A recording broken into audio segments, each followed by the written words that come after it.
As a food allergy mom, you have so many tasks that pull at your crazy schedule. From emails to birthday parties and playdate prep, to teaching people to use epinephrine, to research for dining out, to finding and prepping safe food, the list is endless. Add the regular mom responsibilities from the new baby to caring for your kids, and you're going to find the most loving mom is stressed out and impatient. I strongly believe that lowering that mental load and saving as much time as possible are essential for protecting mental health as food allergy parents and being a better parent too. That's why these strategies are so important. If you're the one responsible for food allergy management, which I'm guessing you are, then do yourself a favor and listen, because today we are lowering that heavy mental weight and saving you time and effort without sacrificing food allergy safety. Let's get to it.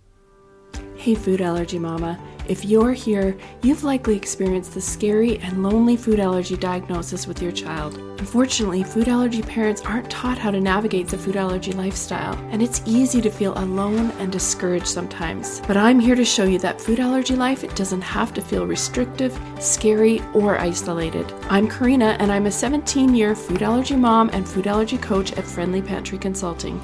I specialize in making food allergy life safer and less worrisome for food allergy families like yours. I'm not perfect, but over 17 years, I've learned a lot the hard way, and I'm sharing the secrets and resources you won't hear anywhere else that will help you feel confident living with food allergies faster and easier than I did. From introducing allergens, travel, navigating school, and educating friends and family, this podcast will give you the essential tips and strategies you need to help your food allergy child and family thrive. Welcome to the show.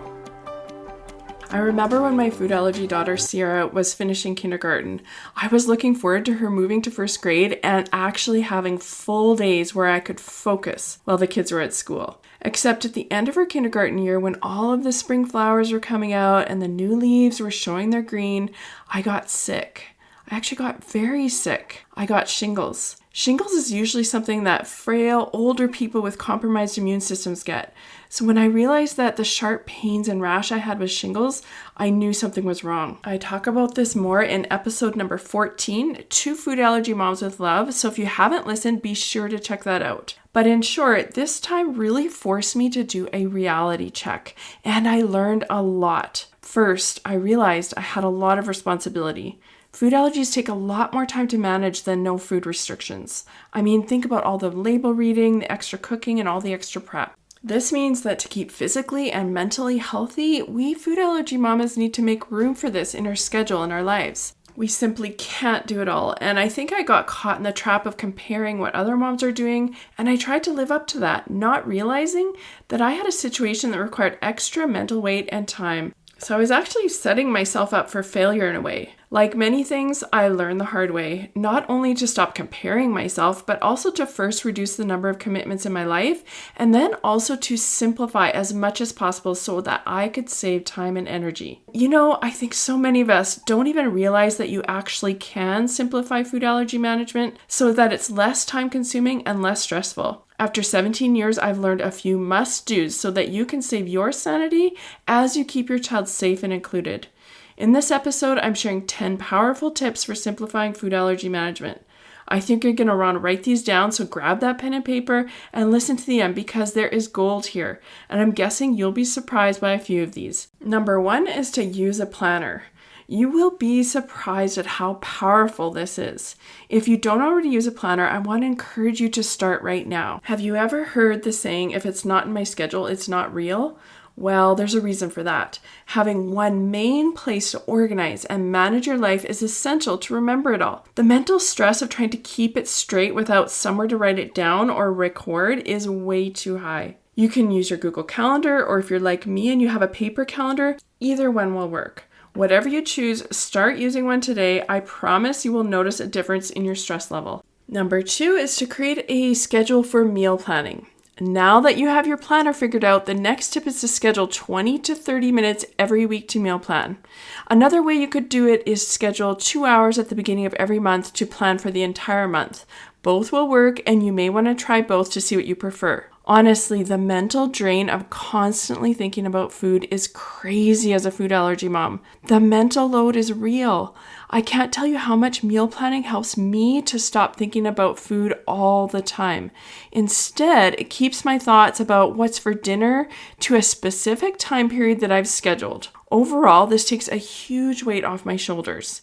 If you're not sure if meal planning is going to help you and you need a bit of reassurance to start, check out my 90-minute variety booster. It will give you a month of easy meals that are allergy friendly so you can try it out and see what you think. Tip number 3 is to schedule 2 to 3 days per year where you're going to bulk bake for special occasions. This is called batching. So while you've got your planner out, take a look at your yearly schedule. Are there special occasions that you know you're going to need to bake a batch of cupcakes or treats for? Maybe you'll need safe treats at daycare or school, or maybe you want to pre-make treats so your little one has safe cupcakes during birthday party season. Don't forget all important Christmas or holiday times when you need lots of special baking at the ready. Pro tip, this is a little side, don't forget that many allergy-friendly cakes are actually easier to frost if you've frozen them, which means you're going to get a better result when you bulk bake too. Schedule 2 to 3 days per year where you're going to bulk bake for all these occasions so you don't need to find yourself up all night trying to bake 24 mini cupcakes for school the next day. Don't forget, the freezer is our friend as a food allergy mom, and it will go a long way to helping you feel prepared and ready for any special occasion. Bulk baking is an essential way to simplify food allergy management.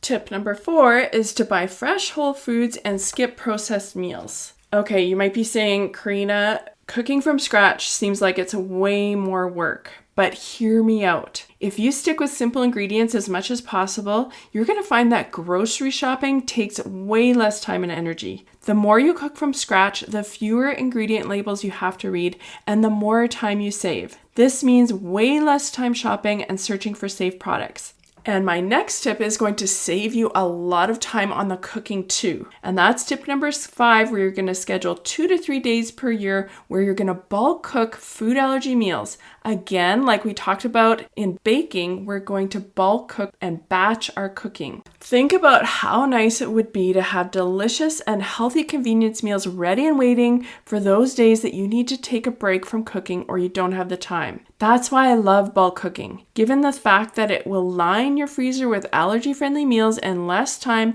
and save you money, bulk cooking is another must-do for food allergy mamas. By making big batches of meals like chili, soups, stews, and pasta sauce, you'll have a store of meals that you can pull out on a whim when you need them most.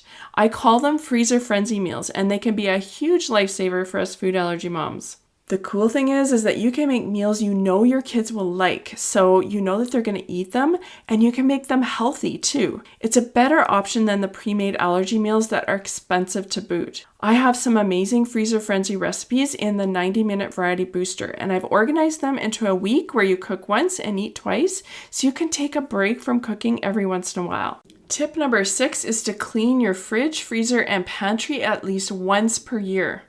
Okay, have you ever gone into your fridge and even though it's overflowing with food, you can't actually find anything to make? If so, it's time for a clean out. Once you get rid of that rotting orange at the back and the extras that you will never eat, you'll be able to see what there is without searching. Because who wants to waste precious time searching through rotting food? There are so many additional benefits to keeping your food storage areas clean and tidy. It will help save you money, feel inspired, and give you more variety in your eating too. So much so that you'll want to schedule this into your planner at least 1 to 2 times per year. Number 7 is to prioritize what matters. Let's face it, there are so many things pulling at us for attention. As food allergy mamas, we need to be strict with what we allow to grab our attention and what we let slip. You don't have the luxury of taking too many things at once, or it could be a life or death situation. I want you to know that it's okay to protect your time and your focus. You can feel confident focusing on your family and your food allergy child and nothing else if that's what needs to happen in this season. I'm giving you permission right now, not that you need it, but here it is anyway. Tip number 8 is to schedule time for food allergy empowerment. Okay, empowering your food allergy child might seem a little surprising for simplifying food allergy management, but the time you put into this now is worth the time saved later, not to mention the added safety. As your food allergy child grows, there are important things that you need to teach them so they can slowly start to become independent and keep themselves safe. For example, teaching them to consistently wear their epinephrine, teaching them to read labels before they eat anything, wash hands, are all really important. These skills don't happen by themselves. By scheduling them into your week and managing your time to include them, you'll be able to prioritize and focus on special skills one at a time instead of getting overwhelmed. If your child is 2 to 7 years old, grab my free Food Allergy Kids Empowerment Guide so you can have a specific checklist for food allergy skills and fun ways to teach them to your child. I'll put the link to that in the show notes. Tip number 9 is to create templates. If you're doing something often, it's a sign to create a template so you can reuse your work over and over instead of reinventing the wheel every time. I talk about this in detail in episode 6, so if you haven't listened to that, make sure to head over there after this episode. As an example, weekly meal plans are a template, and you can actually reuse them, let's say once a month or once a season, whatever works for you. Reusing the work you already did is an amazing way to simplify food allergy management and meals. Another example of a really helpful template to create is birthday party RSVP templates. Because birthday party season, it comes fast and furious. There can be like a new invite even more than once a week. It's really crazy, and it happens every single year. So super important to get a really good template that's going to help hosts to understand food allergies and what you need without overwhelming them or causing them to feel like you're dumping a big load on them. So once you get that template, you're going to use it over and over and over year after year. If you need help with this, and you want to feel confident explaining food allergy needs without feeling demanding, check out my social event survival pack. You're going to get done for you templates that explain food allergies clearly in a non-demanding way for almost every single event you can think of. So you're going to save so much time and effort over the many years that your child is going to birthday parties, play dates, and any family social event like weddings or any family holidays as well. Templates make a massive impact on your quality of life as a food allergy mom and your kid's life. Tip number 10 is to learn from someone who's gone before you. Now, whether this is me or someone else, I want you to pick someone who has tons of experience and can show you the best way forward.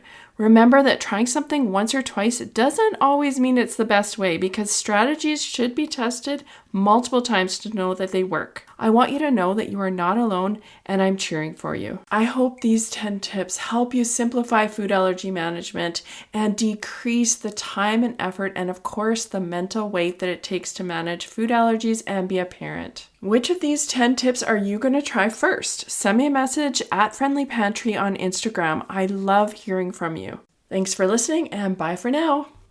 Before you go, Mama, if you love this episode and want deeper support, head over to friendlypantry.com to see how we can partner together to keep your food allergy child safer and worry less. There's no need for wasting time searching all over Instagram, TikTok, and the web to get the practical knowledge you need for your family. While you're there, grab your free Food Allergy Kids Empowerment Guide or the newly diagnosed checklist today.